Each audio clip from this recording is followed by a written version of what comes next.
Hello and welcome to GEOSCOPE here on Labour Social. Sorry, a few minutes late there. I was making myself a cup of coffee. Oh. And also, I foolishly gave Ollie the wrong link. I gave him a Zoom link instead of a Google Meet link. And we all like our Google Meet, don't Switching between the Googles and Zooms. Yeah, we like a bit of meat.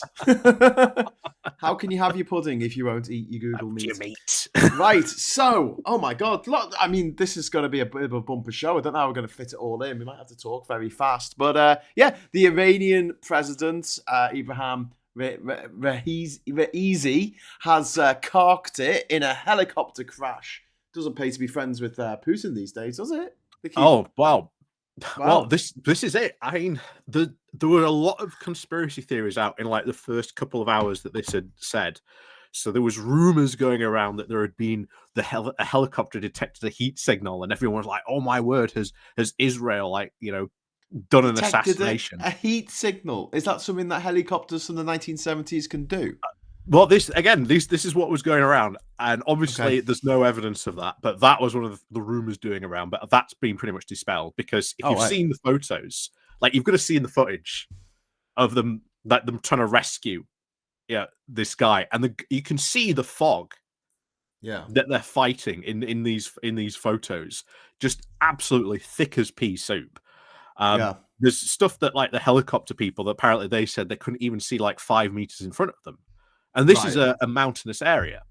Yeah. But would it have made sense for them to, I don't know, invest a bit more money in helicopters rather than drone technology? Maybe, but helicopters aren't the best.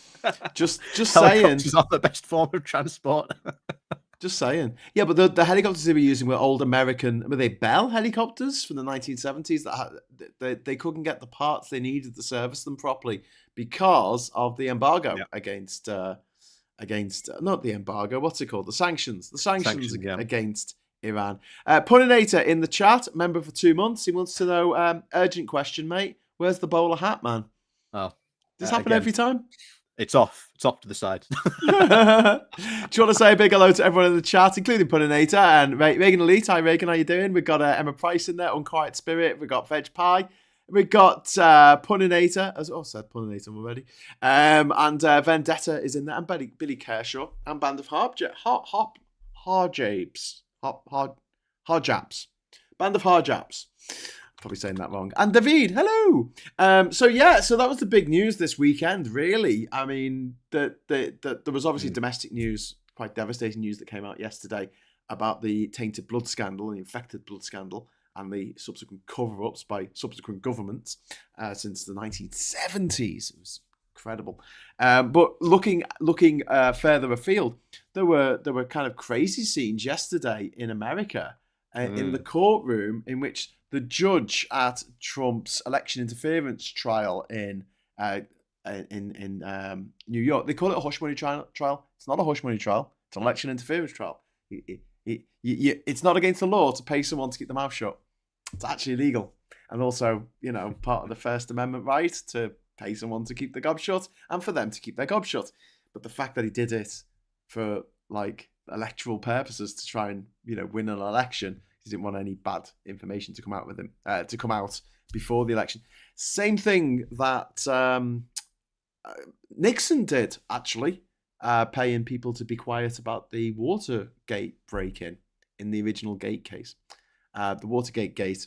Anyway, so the judge chucked everyone out the courtroom and had words. This was absolutely unprecedented. Well, it's not Trump, because Trump's been getting his team, or like people that are associated with Trump, or at least want to get in his good graces.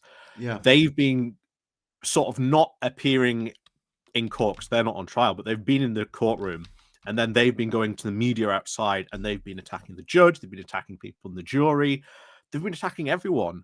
Yeah, they can possibly do, and they're skirting around the whole contempt rules and things like that they have in America. So this is really, I think, causing a lot of problems, and that's part of the why I think they had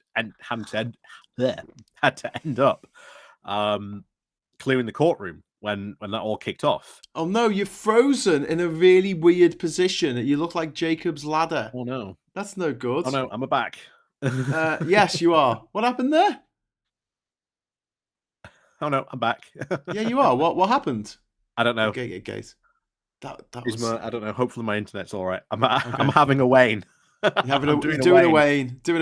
Thank you very much to Karsten. How you doing, Karsten? How you doing, mate? Bowler Hat Man, does the US still have some influence on Israel? Because it doesn't look like it. Yeah, it really doesn't look like it at all, to be honest. I mean, this is obviously the whole thing with Rafah. We still don't know whether they're going to really go ahead and actually go into Rafah or not. They're still dithering about it. Obviously, they still rely on most of their weapons from America. So there's a lot of people say we should stop selling the weapons, but the real supplier is America. That would probably have a big impact on them. That would certainly affect them. Certainly, Biden could do a lot of other things, but we've also got to remember that the Israeli lobby in America, very, very powerful, very, very powerful indeed. So it's not the fact that, Israel, America can put pressure on Israel. They can to some extent, but there's some stuff they, if Israel wants to go do it, they'll go do it. They've already been doing this with a lot of missiles and weapons that America had given them. They know they've sort of raided, storehouses to use them during this whole campaign. That's one thing that America's really annoyed about. But again, it is questionable, I think, really how much influence there is now. And I think that is a very valid point. But it's all on Biden, I think. Now I think Biden has to really step up at some point. I mean, it's first thing that he said when this warrant, so we'll talk about this as well, but the warrant was not issued, okay? The warrant was requested by one of the judges in the ICC, and that has to go to a panel, and they have to decide if they are going to issue warrants. So it's not like it's been done yet; it's not a done deal, but it is for Benjamin Netanyahu, his defense secretary, I think, and then 3 members of Hamas. Now, there are a couple of things here. First of all, I think it's fair enough. Let me just say that. I think it's fair enough that this has gone out for Netanyahu. I think Netanyahu is a nasty, nasty piece of work who has gone into Gaza with not the best of intentions in any way, shape, or form. However, in terms of international diplomacy, if it had been me putting these in, I would have just put in the Hamas 3 this month, and then next month I'll put one in for Netanyahu and whoever else in the Israeli government, just so you didn't have that false equivalence that people are saying, oh, are you saying the Israeli government are as bad as Hamas? Well, I'm not going to support you, which is the route that Biden went down. And he said, oh, it's a disgrace. It's a disgrace. How dare this ICC be saying these things when... Yeah, I can see why they did it at once, but I do understand where you're sort of coming from saying, space them out. But I suppose then at that point we'd have had all the things of, oh, well, why are you just going after Hamas? And you'd have got the pro-Palestinian people saying, well, why aren't you going after America as well? And then, of course, that would later come down the line. So it's, I suppose damned if you do, damned if you don't, depending on which one you want to go for. Yeah. And Karim Khan, the ICC chief prosecutor who sought the warrants for these 5 people, he's actually the brother of Ahmed Khan, who was the Yorkshire MP. Was he an MP for the Tory party who had to resign in disgrace? So, yeah. Was that him? Was that Imran Khan? Was. Yes. I don't know if they're related, but yeah. Yeah. Was it Yorkshire MP? Yeah, Wakefield. I believe it was. Wakefield. Okay, I'll look up his proper name. No, it's his brother. They're brothers. Imran Ahmed Khan. That's his name. That's his brother, who was a Tory MP from the 2019 election, and he was subsequently expelled from the party following his criminal conviction for child sexual assault in 2022.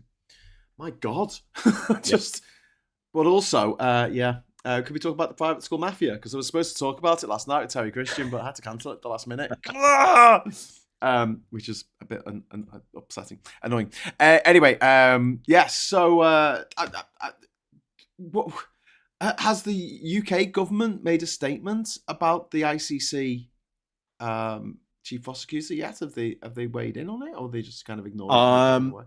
I haven't seen David Cameron talk too much about it because he was. I don't know if you noticed, he was quite the busy boy yesterday. Oh, he was. He'd been before the European Scrutiny Committee. Oh, right. Yesterday.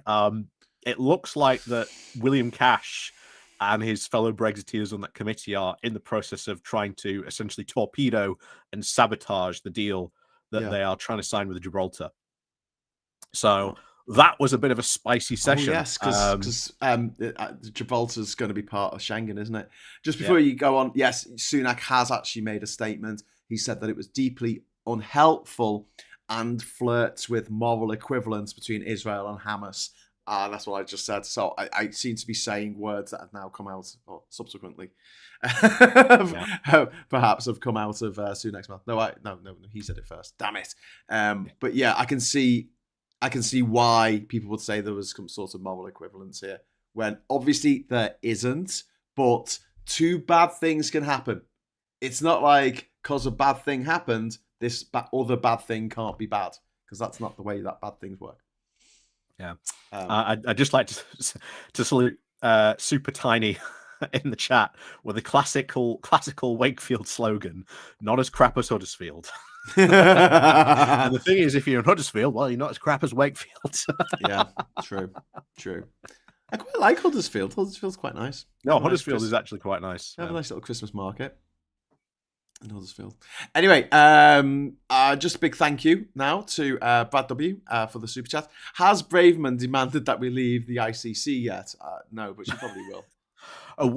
I'd put money on it now. I would put money on it that we would probably see someone from the Tories say we leave that in at least the next couple of days. I wouldn't be very surprised if none of the Tories come out and say that. I'll be very surprised if that doesn't happen. Bloody hell. It's crazy. So what's this about Scarlett Johansson suing ChatGPT because of the tone of her voice? This was quite an interesting thing. So ChatGPT 4 officially launched last Friday, I think it was, and it has a new voice. And Scarlett Johansson went, that sounds awfully suspicious, quite like me. I don't want you to use my voice. Friday, the May 17th, 2024, Judgment Day. That's when ChatGPT, or as we know it, Skynet, was turned on. Yeah. Yeah, so Scarlett Johansson's suing them because her voice is so similar to the voice that they've used. Do you reckon they've just stolen loads of clips of her voice and put it together? I don't know, because originally, from what we know, she was apparently asked by the CEO to be involved with it. She has a very nice voice. Yeah, she does. She's got quite a distinctive voice, really, when you think about it. Yeah, it's quite a deep voice, actually. She's got quite a deep voice, which is surprisingly sexy. But there you go. Except in Japan, where it's really not for some reason. But you know, let's look into that. But yeah, so she's how do you sue a chatbot?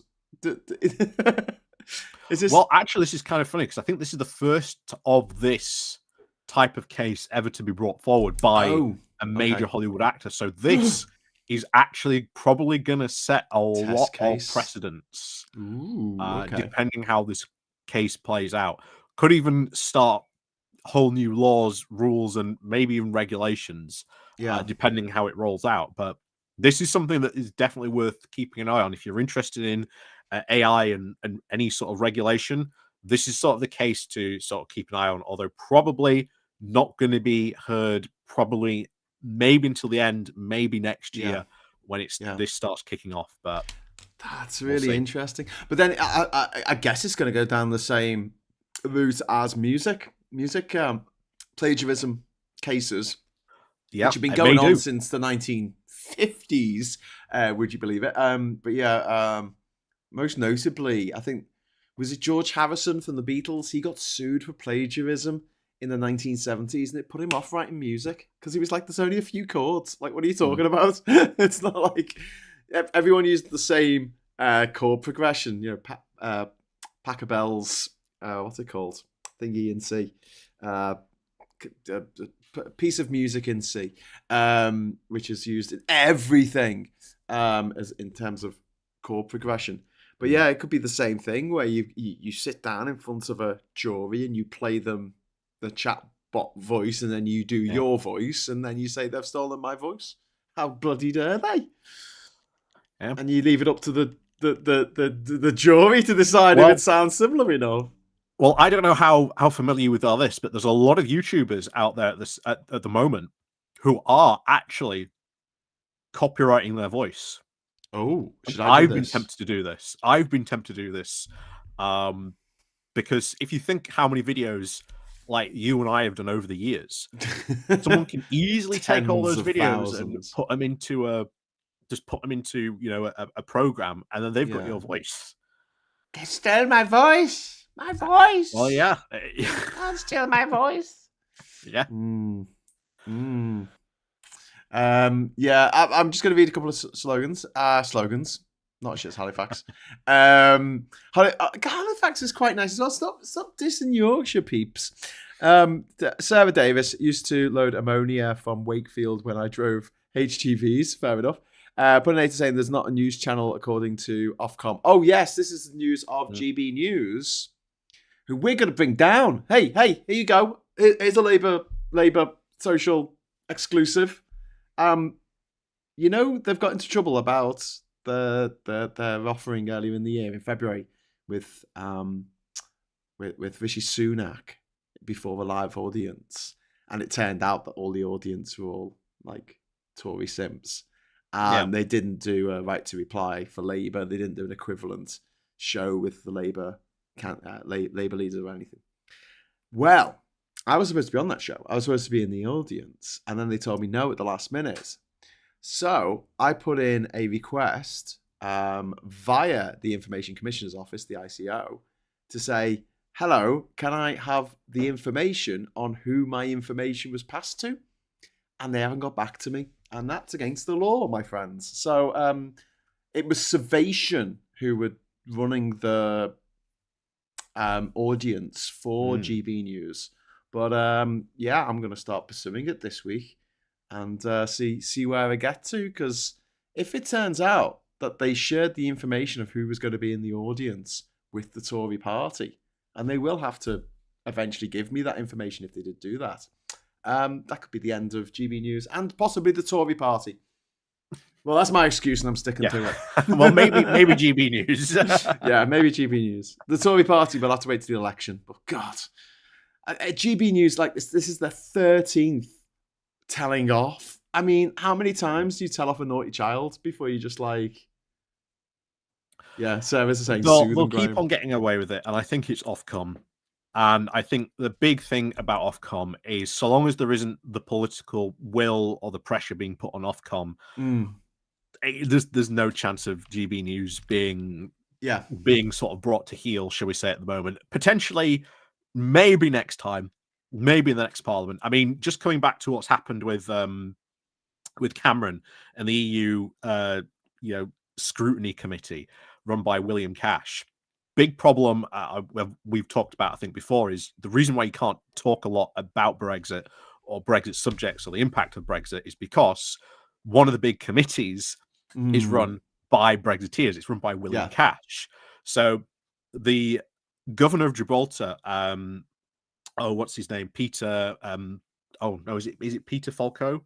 I can't remember now. But governor of Gibraltar. He wanted to come before this committee and say, actually, this is what's going on. This is what we've agreed to. This is why it's best for Gibraltar. Oh, it's David Steele, apparently. David Steele is the current governor of Gibraltar. There you go. So yeah, he's not been allowed to come before the committee because William Cash hasn't invited him.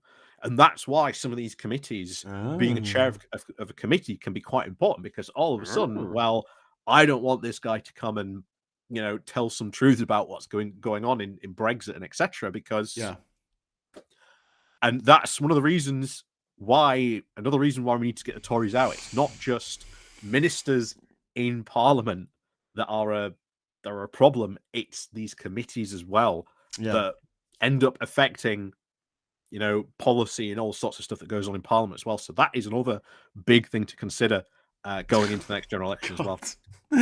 And another thing, it's just one thing after another, isn't it? Right. Okay. So we talked a little bit about the Trump trial yesterday when Robert Costello was being interviewed. This was a guy who was he was the only defendant put on by he was the only witness put on by the defending lawyers for Trump. He was their only pick, and he behaved so badly in court that the judge, first of all, said, "I want the jury out," and then had a word with him. And then while he was having a word with him, while the jury were out, he said, "Are you eyeballing me? Are you staring at me? Like, what's your problem?" And then he threw everybody out of the courtroom. And all these journalists are all like kicking off, going, "Oh, this is not fair. This is infringement of my First Amendment rights and all this nonsense," right? Anyway, he took them out, but he kept what he said, the transcript, so that everyone could read it. He said, "Look, this isn't going to be a secret thing, but I just don't want everyone to see. I don't want to admonish you in front of everyone now, but you are going to shut up. You're going to stop giving me the side eye. You're going to behave yourself, or I'm going to find you in contempt." And the guy, when he came back, apparently when the feed came back on, people were laughing because of the way this Robert Costello fellow looked after. He just looked like a naughty school child who just been told off by the head teacher. But so that hasn't gone well for Trump. And the thing is, if you think about the two witnesses that were, you had Michael Cohen last week, who could put, they felt like there was a bit of a gotcha moment where he admitted to lying, he admitted to stealing, he admitted to being a crook, he admitted to perjury and all the awful things that he's done. But he was respectful. He was respectful to the judge. He was respectful to the prosecutor asking questions and the defense asking him questions, defense lawyer. Whereas this Trump's guy was just being horrible to everybody and wound the judge up that much. And I think that's just going to stay, hopefully, in the jury's heads. But now that's it for the main bulk of the trial. What we've got next week. Because the prosecution's now rest their case. So I think tomorrow is the summing up final arguments, I think. No, it's not. It's the next week. They don't have court on Wednesdays, in America. Yeah, they're not. Yeah. They have Wednesdays off, and Saturdays and Sundays. Then, so we're not too far then. Yes. We're not too far off a verdict. Be interested to see how long it takes the jury to deliberate about all this. Yeah. We could maybe do like a poll. How long do you think the jury's going to take? Indeed. It's mad, isn't it? It's mad, isn't it? Colin Baker in the chat. "Sorry, Graham. Even when I was 14 years old, I noticed the similarities between He's So Fine and My Sweet Lord. I went to Packer Bell's Canon in C." That's it. Whose chord sequence has been used a lot. Canon in C, I think. And is Cash standing again? Do we know? Is Bill Cash standing again? I hope not. Probably. I'm not sure, actually. There's 68 Tories now who aren't going to stand in the next election. I'm hoping that we're going to get that up to 300 by the time we get the actual election. There's lots of rumours going around again that it's going to be in July. I think people aren't looking at this right. They're looking at it like damage limitation for Rishi Sunak. That's not what it's about. He doesn't give a crap. He added... I posted in the chat yesterday. I have a friend who works in civil service and knows someone in number 10 that succession talks have now started. Yes. So as of last week, succession talks have now started. So that means there is a date for a general election.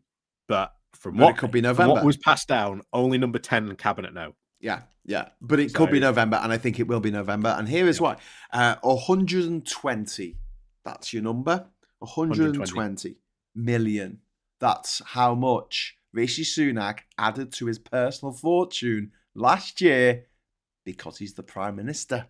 And he could give juicy contracts to the company that he literally has millions of pounds. That's of not a shares conflict of interest at all. So he's going to stay in that position of power for as long as he possibly can, which is probably going to be November the 14th. Because not only does he want to give more juicy contracts to basically the company that he makes loads of money from, also he wants to get that memorandum of understanding with Modi in India after the Indian general election, which takes a month because it's like the biggest democratic event on earth, and over 1 billion people are going to be, well, nearly 1 billion people are going to be voting. And remote villages up mountain passes and things that will need to be able to vote. And once that's done and dusted, they'll get an MOU and his stock will go up by 0.1%, but that would, in real terms, like he'll make another 120 million easy. I'm convinced he's going to end this year, end his tenure as Prime Minister as a billionaire. Wouldn't surprise me. Anyway, so the reason why I was talking about Trump is the trials, the summing up's next week. Hopefully the trial's going to be over soon. But you said that you've got 10 reasons, 10, count them, why I should be a bit more cheerful about the fact that Trump's going to lose. Because I think Trump's going to win. I genuinely think Trump's going to win. Absolutely. So this, honestly, made me feel so much more confident that Trump is going to lose. That he and the Republican parties, we'll find out in a moment, massive problems on this. Yeah. Okay. So the first one is that Biden has an easier job ahead of him than Trump. So in 2020, Biden won both the national vote by 7 million votes and the Electoral College by 74 votes. So that is a big win, So in this rematch, both candidates have got a very, very different job to what they've got to do to try and win this next election. Biden just has to convince the people who voted for him before to vote for him again. Trump has to get all those people who didn't vote for him to vote for him this time around. Yes. And that is a lot harder task to achieve. But it's not 7 million, though, is it? It's because of the electoral college system over there. There's 5 swing states. He only needs to win 3 of them. And one of them was won by Biden last time by 50,000 votes. This is not that many. That brings us on to point number 2. Okay. Because Biden only needs to re-win 3 out of the 5 battleground states. Yes. If Trump is to win, he has to get at least 4, if not all 5 of these battleground states. So that makes it even harder for him to actually win on these points. So that is something surely if there's 5 battleground states, either of them just need to win 3 of them.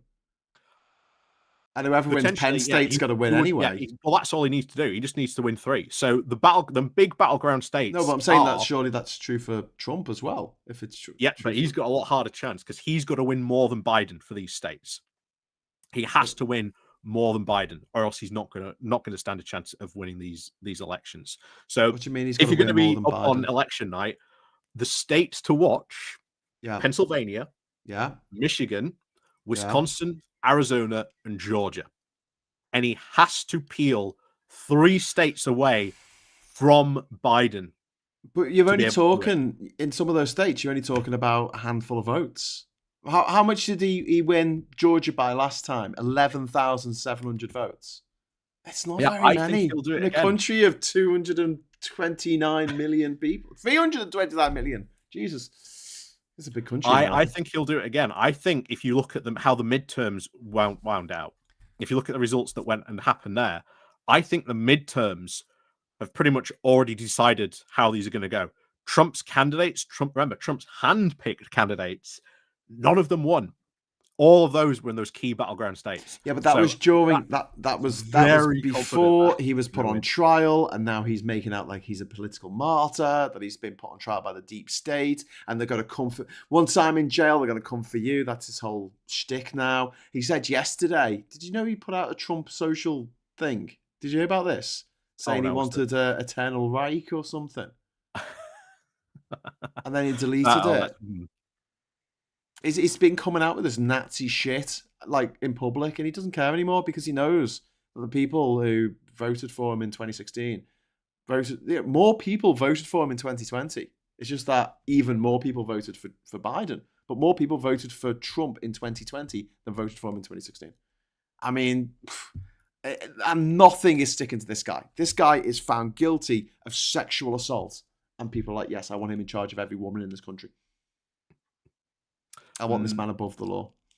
So anyway, go on. The thing is, I then don't think there's enough of those people to put Trump a victory, because we haven't actually heard about just how divided the GOP actually is on some of the wedge issues that are going to be coming forward at they're going to be the big major issues. So IVF is going to be the big thing. Roe v. Wade is one. Have you seen the Democrats' IVF advert that they put out? No, just before we say that, because it just went off the screen. Emma, didn't forget you. Thank you very much for the super chat. Trump is reduced to a diaper-wearing baby. He is so done. Only a few idiot Congress people fighting his corner and failing. Dems kicking ass. Told you. Smiley, laughy face. Thank you very much. You make me feel better, Emma. Honestly, you do. And obviously, Ollie's trying to make me feel better here. Yeah. But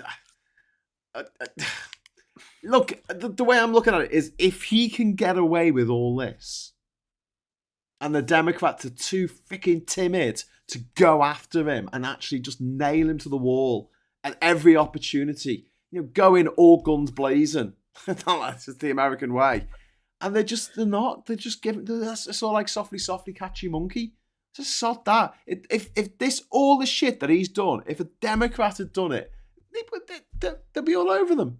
They'd be in jail like 10 years ago. They'd even be sitting there going, this is fine. This is it. And this is another point that we'll bring up later. And not a lot of Americans are actually paying attention to the election at the moment. Like, a lot of them are really not paying attention to Trump. They're not really paying attention to Biden.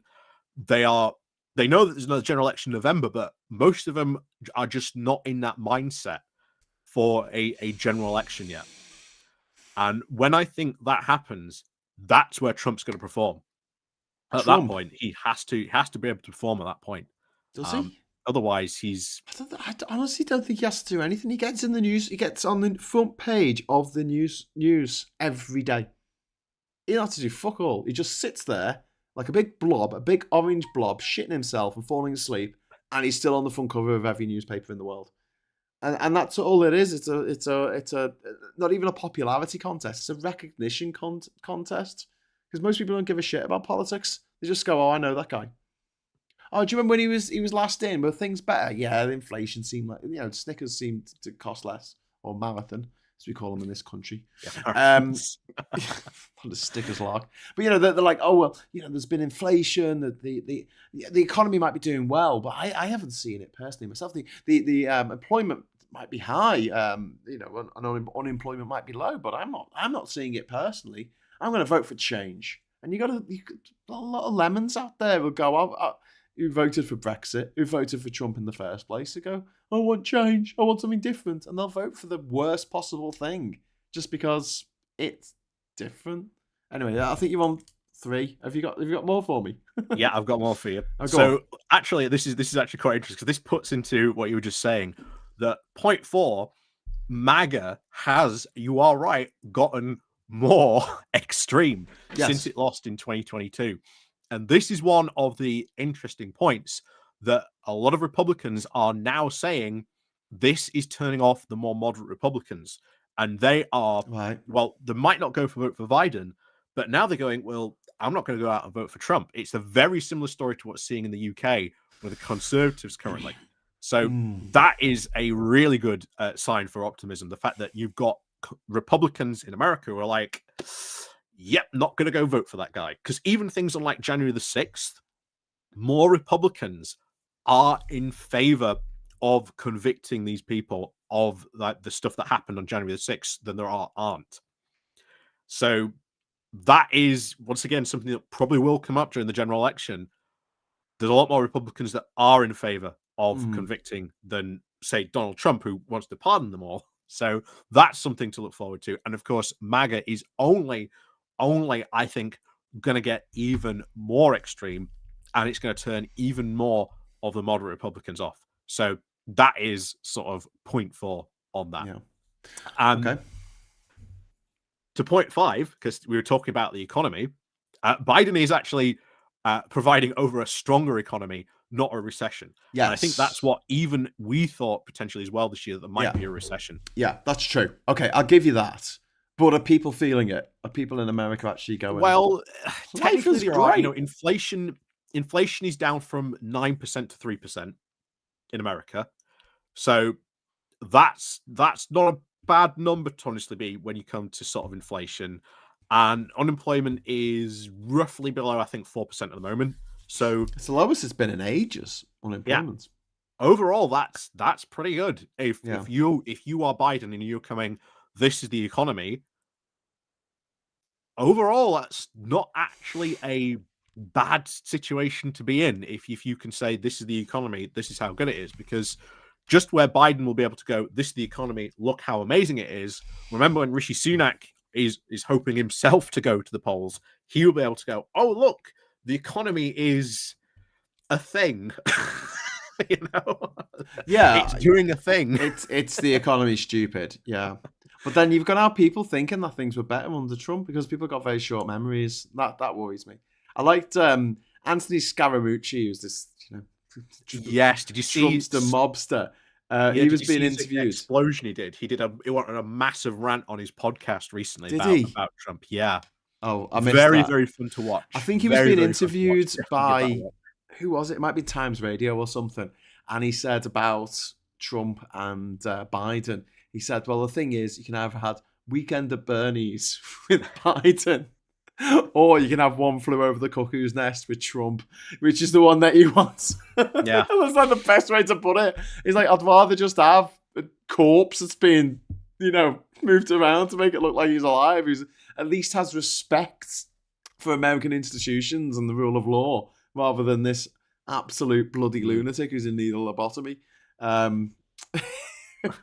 But yeah, colourful way of putting it. But yeah. Anyway, go on. That was 5. Yeah. What you got for 6? This is point 6, and this is something we actually haven't heard too much about because I certainly on my channel I cover a lot of like the conservative infighting or the salt that has been going on in the Conservative Party, but we haven't heard actually just how disorganized the GOP currently is and bankrupt in some key states because of Trump extremists. Yeah, okay, I'll give you this. They are fighting each other. So here's one story. So remember, this is in Michigan. This is one of those swing states.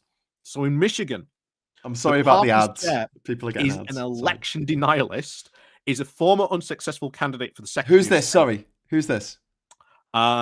This is the party's chair, the Republican Party's chair in Michigan. Can't remember his name now at the moment.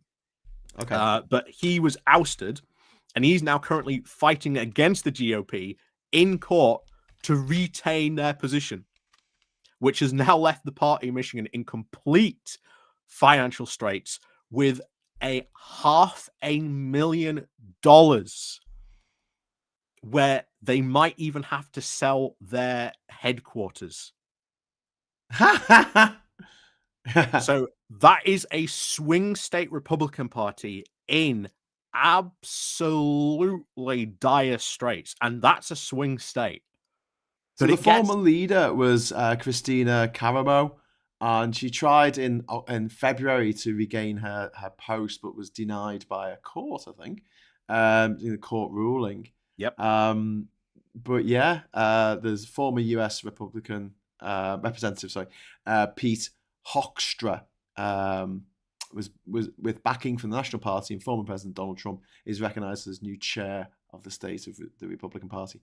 He is scheduled to lead a similar. So yeah, basically, yeah, they're tearing themselves apart. That's Michigan. Oh, that's good because Michigan is a swing state. That's really an important state. Go on, Georgia. Go on. Cheer me up about Georgia. This is working. This is working. I'm being cheered up here. You're being cheered. You're feeling it. You're feeling it now. It's working, Emma. It's working. Hang on. Before you do that, I was going to say thank you to Puninator. He's not asking about your hat for a change. Thank you very much, Puninator. I remember hearing we'll have a national security risk holding our GE at the same time as America. Is there any way to steer the date to a safer time? I don't see. Well, why would it be a security risk? I maybe think if you had it like really early in November, like late October, early November, Yeah. maybe that's when you'd have it. I've always said that if there was going to be a general election, you could probably write most of November off because no one wants to be going at the same time as America's going to their polls. Just going to be absolutely crazy left, right, and center. One thing I love about the British system over the American system, like we have a general election and it's what, 6 weeks? That's the period for a general election, and then it's done, right? In America, all you hear for like 2 years before the goddamn presidential election is about the presidential election. They have the primaries, they have the big fight before the primaries, and then it goes through, and oh, jeez, I just can't. It's like every day for years. It's like, oh, the election. Drives me up the wall. Anyway, tell me about Georgia. Come on, cheer me up. Cure me of my doomsterism.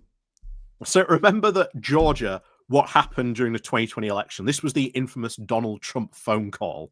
Yes. So the Republican Party, because of the RICO laws, meaning where you can not only go after Trump, but all those officials of violating the state of these state election laws are also being targeted as well. So the Georgia Republican Party also going bankrupt over these RICO cases that they are now having to fight over like the whole Donald Trump stuff. So that's something else that could end up massively negatively affecting. Is this because Trump's taking money from the Republican Party to no? Fight this is actually the local Republican Party actually trying to fight all these cases because of Trump and what he did about violating the state's election laws. So it's honestly just it's coming all full circle. But in Georgia, remember, another swing state, you've got another local Republican Party in absolute dire financial straits. And that's not the last one, because the final one is Arizona. Well, once again, their chief party chair had been forced out after a recording had leaked, which he was trying to offer Carrie Lake a job so that they would not run against Kirsten Sinema. So this is already now putting another big financial pressure because they're having to go and fight this case in the court for these.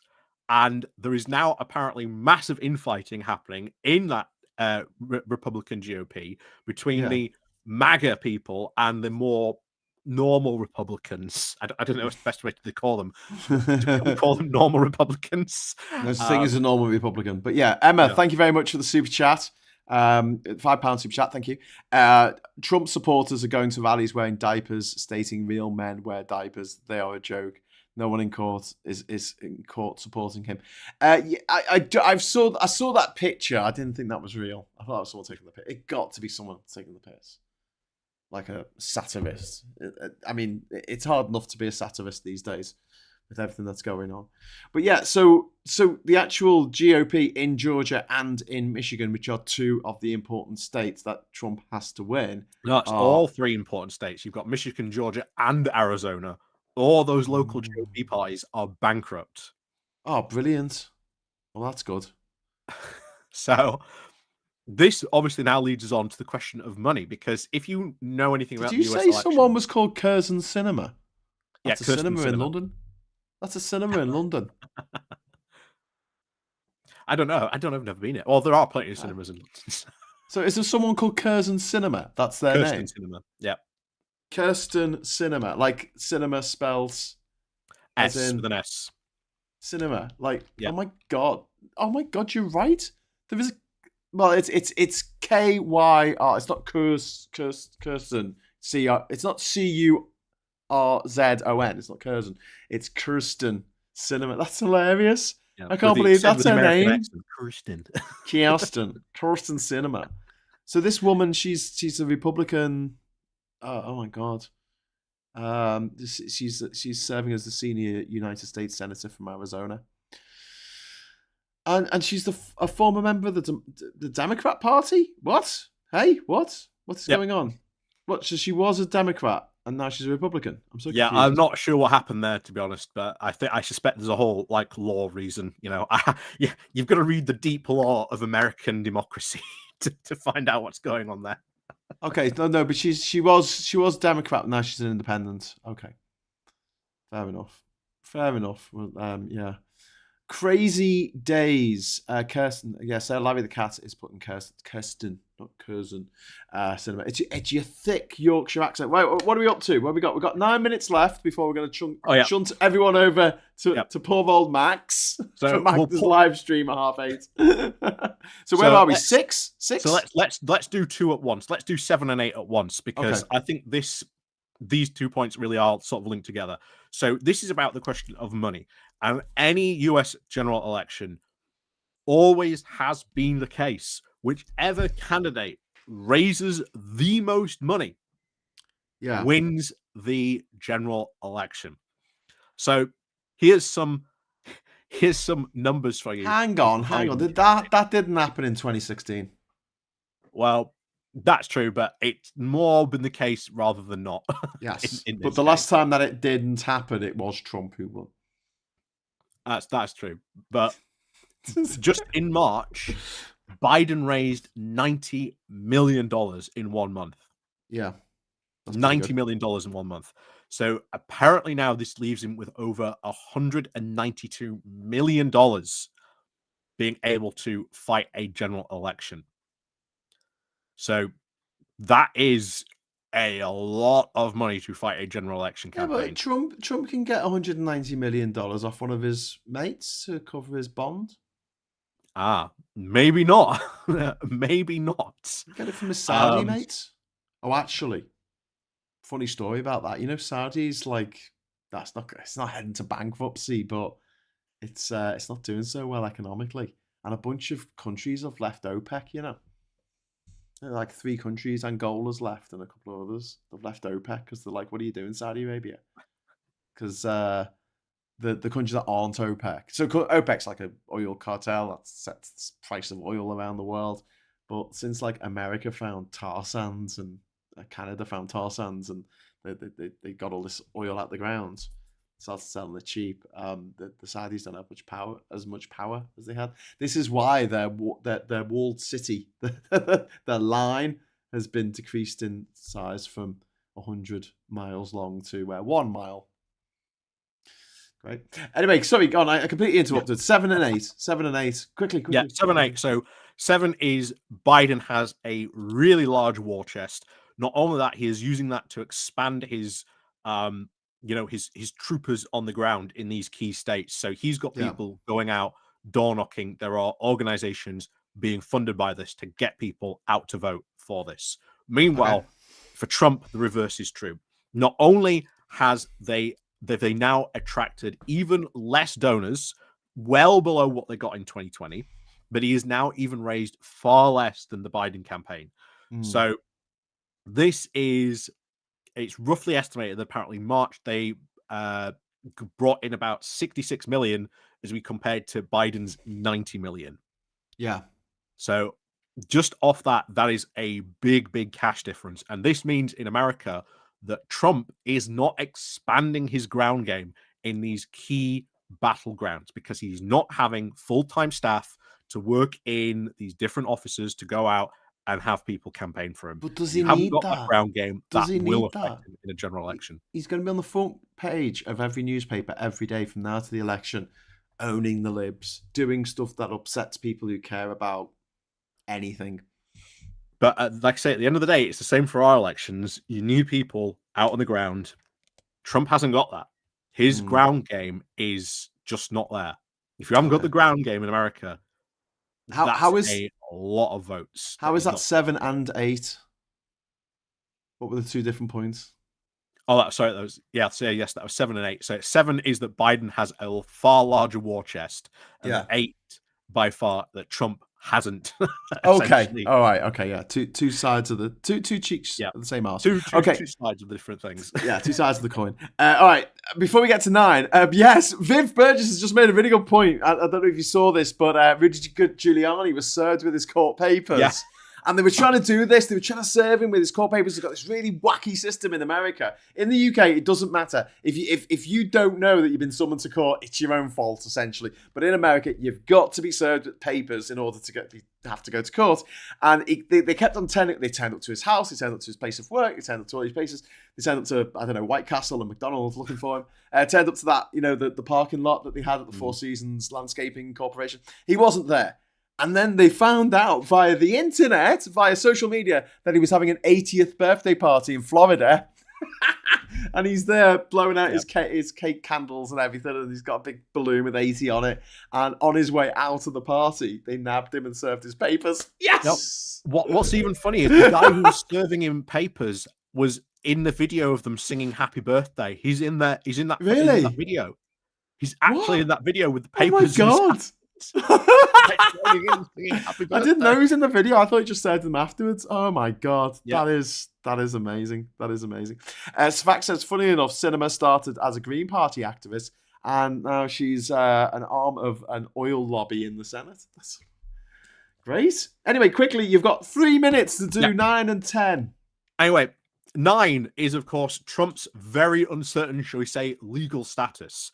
So, according to 2 studies conducted by Politico and Ipsos, they have found that Trump is losing support amongst independents when asked to favor in his criminal conviction. So that's 36% of independents respondents said that they would be less likely to support him following such a conviction. 36, is that all? But that's a lot of independents. I know, but 36 a lot of independents. Really? So like one in state by state. If you asked 3 people if Trump punched them in the face, would they still vote for Trump? And 2 out of the 3 say yes. But that's still a lot of votes, though. When you think about in America and you factor that into the American electoral system, that's a lot of people. Had it right, mate.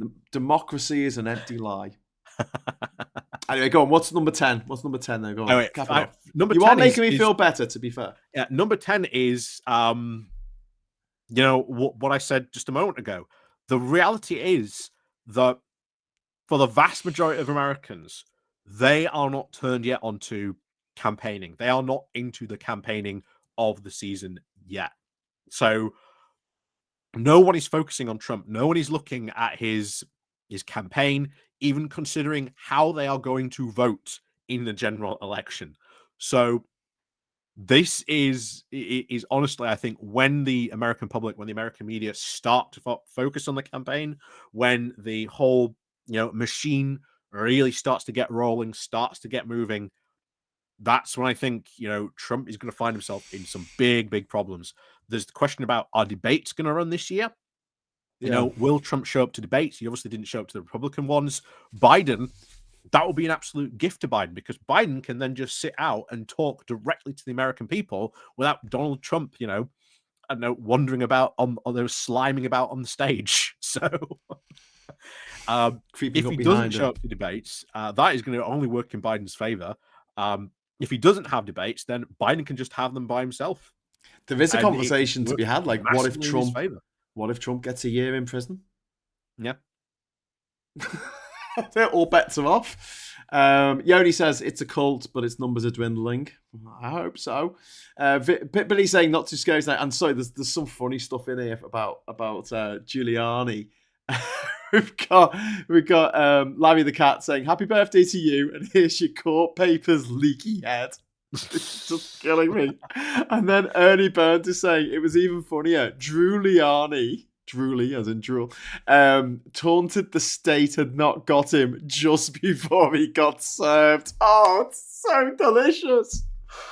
Oh my God. It's like a comedy. It's like a comedy sketch. These people, they can't be real. It's the satirists. It's the satirists I feel sorry for.